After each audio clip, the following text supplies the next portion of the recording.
PCO, French Canadians are passionate, okay? And PCO's one of them. And TNA as a company, this is from Fightful Gossips. They say TNA as a company were livid over the situation with PCO at the GCW Hammerstein show this past weekend. TNA claimed that PCO actually had a replica title. That wasn't the real one. Now, PCO himself, I didn't bookmark it, or maybe the Phantom Menace ghost of the bookmarks passed and unbookmarked it there for me. But PCO was like, no, it was the real belt. So I don't know if TNA is saying this to save face, or if this is all a publicity stunt, or you know what I mean? They are in possession of the real title, they said. So they could easily just go to like Belts by Dan and get another one made and then just sign an NDA, keep it low key. But he was set to lose it and finish up with the company this Thursday after his contract expired. They were of the belief that he was upset that his deal wasn't renewed. So it expired in January. They just do like a per appearance thing with people until that gets worked out. And then, yeah, they were going to have him drop the title. He was upset they weren't renewing. He's a Scott D'Amore guy. They, of course, are doing their Maple Leaf Pro thing over there, and D'Amore and the TNA Anthem people sort of have beef, although D'Amore stays consummately profesh and isn't going to talk, at least not yet. And they're sort of in a relationship with AEW, the way that TNA and WWE are in a relationship, and TNA and WWE are interested in having places for veterans to go work and establishing and developing new talent for the future of the pro wrestling business. You know, PCO doesn't fit into that mold, and we will continue to chronicle it here at PWT. And I think we're doing the best goddamn job. So, yeah, shout out PCO. He's disgruntled. I also do love TNA, though, so I'm neutral in this one. Fence sit and Phil. So, Santana proud. Mike Santana.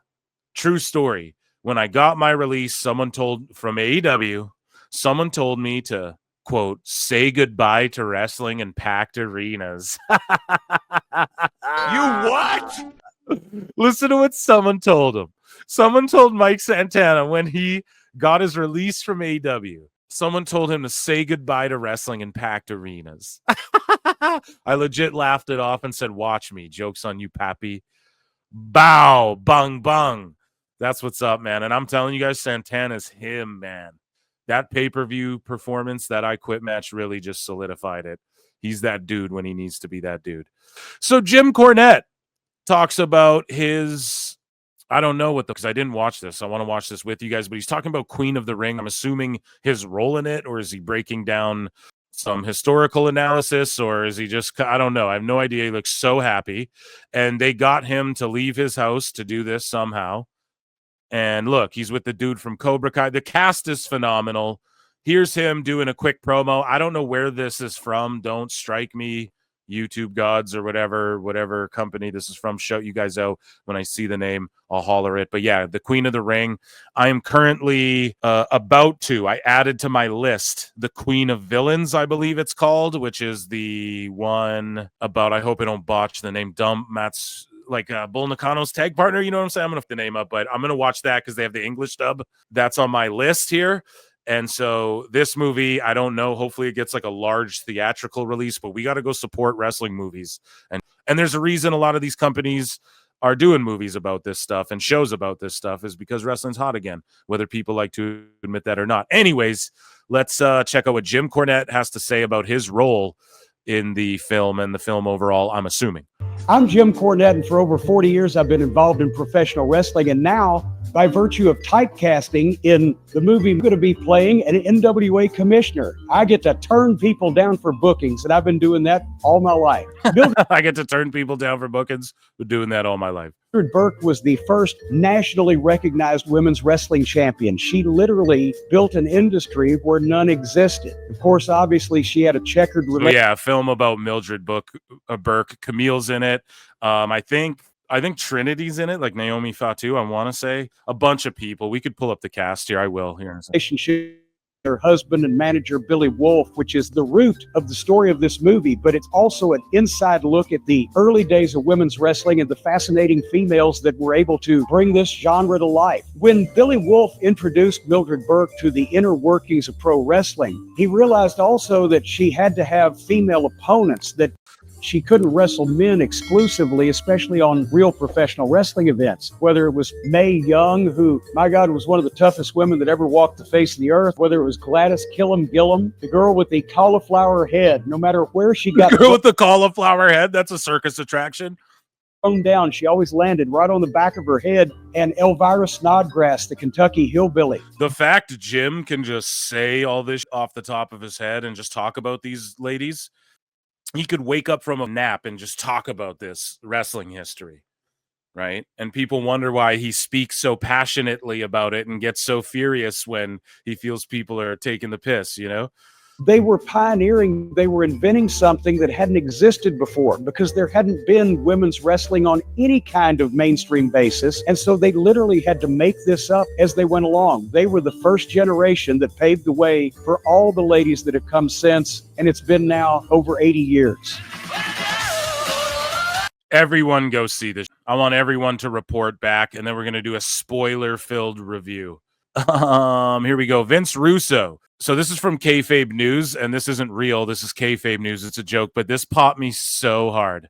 Trump appoints Vince Russo as chief of border wall to ensure nobody gets over. Yo, that's a monster pop, dude. Come on. When I first read that, I died. So basically, this is me. Oh, look, I make my own bookmarks here. So basically, Japan is forming its own NWA. This is pretty badass. So let's take a read here. Japanese pro wrestling has taken a huge step forward. On January 20th, New Japan Pro Wrestling led a groundbreaking press conference to announce the formation of the United Japan Pro Wrestling, UJPW, a historic alliance between the country's biggest promotions. Chaired by Senshiro Takagi, UJPW includes New Japan, All Japan, Noah, Stardom, Dragon Gate, DDT Pro, and several other major companies. But this isn't about money. Takagi made it clear that UJPW is a non-profit focused on unifying the industry. So like talent exchanges, the world champ goes around to each territory, keeps everyone hot. Is a nonprofit focused on unifying the industry, strengthening the sport, and improving conditions for wrestlers. The mission is to support the people of Japan through professional wrestling, Takagi explained, adding that the COVID-19 pandemic highlighted the need for a central governing body in times of crisis.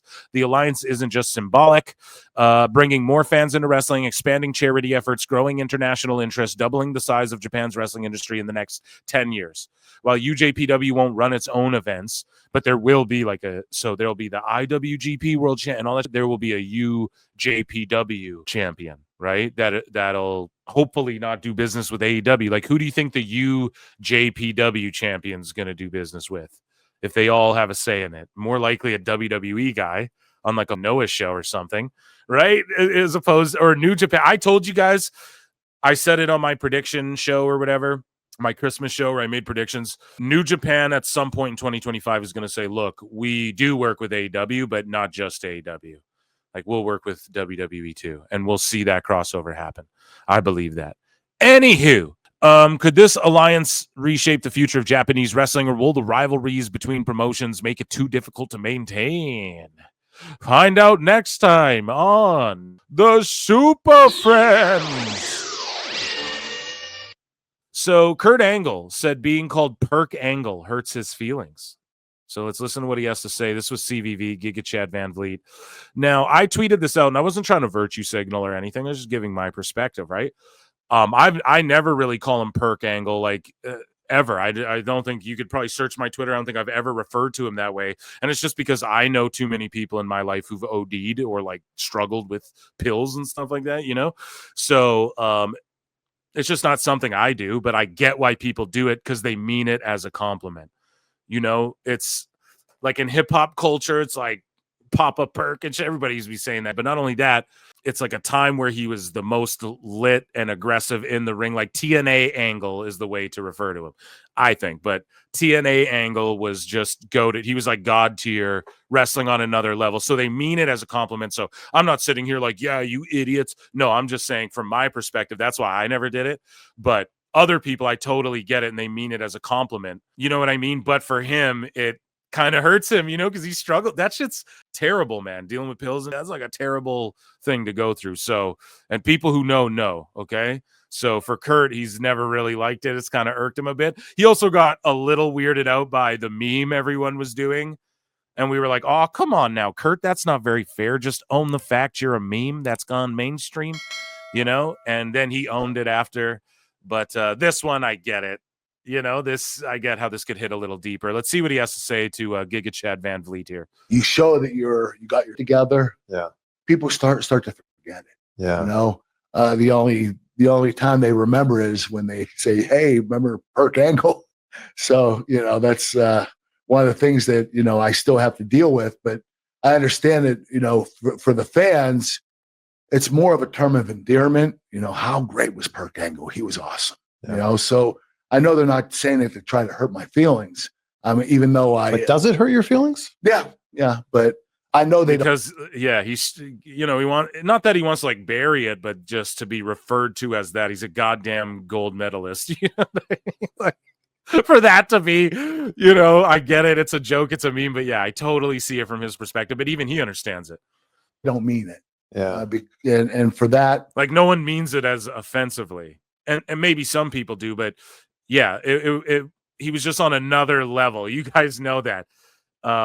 Everyone knows it. And I mean, he because of his neck, and then he had to take the pills, and then look at his arms right now, right? Like, and he said it. Well, we have more Kurt Angle news later, you know, but he said it like, I can't wrestle. I would do anything, not do anything, but I would love to wrestle Cena. Like I would do in a heartbeat, but I just can't do it. We'll talk about that in a bit because he actually had a chance to wrestle Cena, but he was dead set on when his retirement would be. So everybody gives Baron Corbin, but Angle sort of alleviates a bit of that. We'll talk about that later. I'm okay with, you know, if they say it. I don't want them to say it to my face, but you know, it is what it is. Does it hurt your feelings because it reminds you of a time you don't want to remember? It's a time where I was in a dark situation in my life, and that is the part I don't want to remember. All the trouble I got into, you know, the divorce I had, and you know, and just a lot of things that were going on in my life that I don't want to remember anymore. People start one of the goats, man. So Vanessa Hudgens shared a photo shoot she did with the Hot Girls Love Pro Wrestling tee. And then I believe, who was it? Izzy Dame was wearing the same one, or it's not the exact same, but she went and got the same type of print done. And she was wearing it on NXT as well. I forgot to mention, but yeah, she's all in, pun intended, with the Federation.